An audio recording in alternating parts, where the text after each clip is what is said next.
and my friend Keith Sykes and I looked at it, and it was kind of a dormant volcano, and it had like little sulfur pools. We'd go up there and splash around in the pools, and we went, I don't know, we take a level blow, and so it started rolling and rolling, and then Keith just came in one day and we went, you know.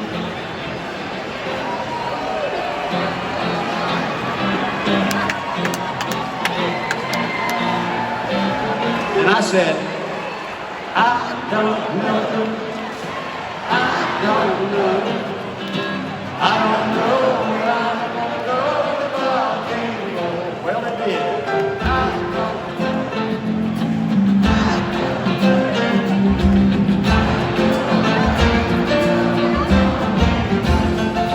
Hey, now she's moving under me. Tidal waves out on the sea. Sulfur smoke up in the sky. I think the people in this crowd got high. See, I don't know. I don't know.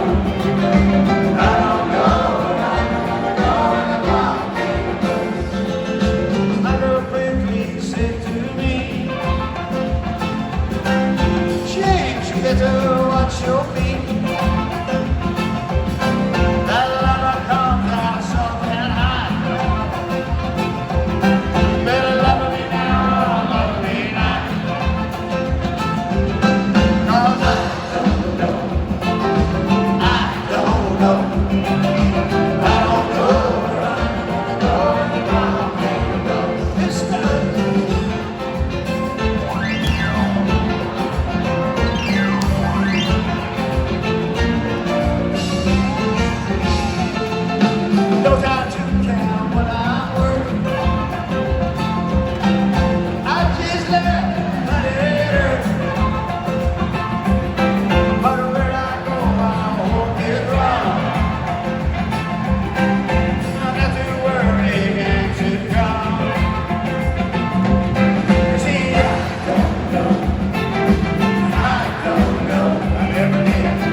Skinny blue.